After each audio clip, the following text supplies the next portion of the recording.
आता आपण पश्चिम महाराष्ट्राच्या बाबतीत बोलतो, पण पश्चिम महाराष्ट्रामध्ये दुय्यम व्यवसाय हा दुग्ध व्यवसाय आहे आणि त्याच्यामध्ये मूळ बागायत क्षेत्र असल्यामुळे चाऱ्याची जी गरज पडते ती त्यांना बांधावर उपलब्ध आहे आणि योगायोगाने तिथला शेतकरी हा गावात न राहता शेतीत राहतो, त्याचं घरच शेतात आहे.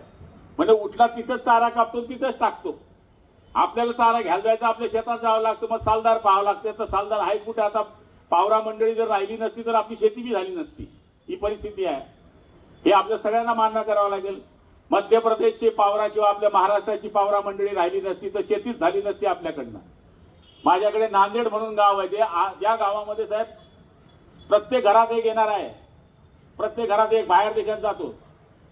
700 लोक आहेत तिथे पावरे. डायरेक्ट त्यांनी त्या लेवा पाटील समाज बहुतेक गाव आहे ते, त्यांनी घरं बी देऊन टाकले, शेती बी देऊन टाकली. आता तिथे 700 मतं पावऱ्यांची झाली. वो मालक हो गया अभी वहां पे, कारण वो शेती करतात, ते मेहनत करतात, मेहनत करून पैसे कमवतात आणि मालकालाही देतात. त्यामुळे मला तरी असं वाटतं की आता आपल्याला शेती व्यवसायाच्या बाबतीमध्ये आपण पहिले म्हणायचो की शेती म्हणजे सगळ्यात मोठा माणूस शेतीवाला. आता आपण कनिष्ठ झालोय. शेतीवाला आता कनिष्ठ आहे, आता नोकरीवाला मोठा माणूस आहे. साहेब तुम्हाला पेन्शन आहे, टेन्शन नाही आहे. त्यामुळं आपको है नहीं 2005 के बाद है आप, ठीक है ना? आम्हाला आहे. तर सांगायचा अर्थ असा आहे की निश्चितपणाने आता नोकरीवाला, व्यापारी आणि नंतर शेवटी शेतीवाला. पण जर मानसिकता ठेवली तर शेतीमध्ये बरेच प्रयोग व्हायला लागले की त्याच्यामध्ये आपण पुढे येऊ शकतो. आता आपल्याकडे आपण म्हणायचो की स्ट्रॉबेरी होत नाही, व्हायला लागली. आपल्याकडे ते काय लाल फळ काय म्हणतात त्याला, ड्रॅगन फ्रूट. माझ्या मुलांना लावलंय ड्रॅगन फ्रूट. 2 बिघ्यामध्ये दर वर्षाला तो 4 लाख घेतो. लहान मुलांना लावलंय. गुलाबी कलरचं येतं ते.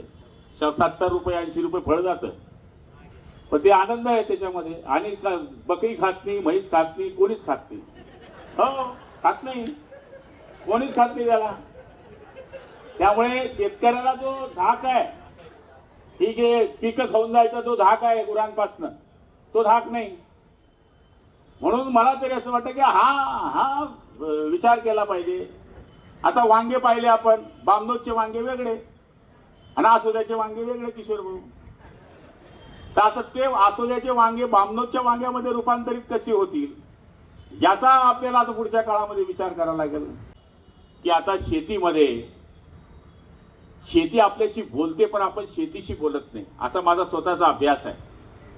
आळशी शेतकरी जर असला आणि जर तो 15 दिवसाने शेतीवर गेला तर तोपर्यंत करपा चरका काय बोंडाळी अमुक ढमुक जे काय आपण पिकांना आजार बोलतो तो येऊन जातो. पण जर तुम्ही रोज शेतात गेलात आणि रोज पिकाशी बोललात तर रोजची परिस्थिती तुम्हाला त्याला समजेल. के.पी. पाटील साहेब, तुम्ही जर 15 दिवसांनी जाल तोपर्यंत तो ठार झालेला असेल. पण जर तुम्ही रोज पेशंटला पाहायला गेलात त्याप्रमाणे तर तुम्हाला त्याची कंडिशन कळेल. तसं पिकाचं आहे. पीक आपल्याशी बोलतं पण आपण त्याच्याशी बोलायला गेलं पाहिजे. आणि जोपर्यंत तुम्ही त्याच्याशी बोलायला जाणार नाही तोपर्यंत तुमच्या लक्षात येणार नाही. आज आपण बघतोय की महाराष्ट्र आपण ठिबकमध्ये पुढे नेला असं म्हणतोय. केळीमध्ये आपण पुढे आहे, पण आता के.पी. पाटील साहेबांसारखा अभ्यासू माणूस बसलाय तर आपल्या पुढे सोलापूर निघालं. सोलापूर आता एक्सपोर्ट मध्ये आपल्या पुढे चाललंय. आपण सांगतो की देशामध्ये 20%, 17%, 18% केळी आपल्या राज्यामध्ये पिकते. पण राज्यामध्ये पिकत असलेल्या केळीला एक्सपोर्ट क्वालिटीमध्ये ज्या प्रमाणामध्ये आपण जळगावमध्ये पुढे गेलं पाहिजे त्याच्याकरता आता आम्ही राज्य सरकार मदत करेल की करेल, केंद्र सरकार करेल किंवा न करेल, पण आम्ही आता कोल्ड स्टोरेज सुद्धा आता डीपीडीसी मधून 2 ठिकाणी घेण्याचं यावर्षी ठरवलेलं आहे.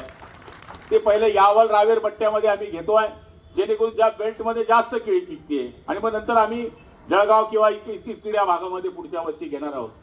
त्यामुळे मला तरी असं वाटतं की शेतकऱ्यांना आता शेती व्यवसायाकरता बरंच मार्गदर्शन आहे, पण ते करण्याकरता वेगळ्या वेगळ्या गोष्टी. आता गीर गाई आहे.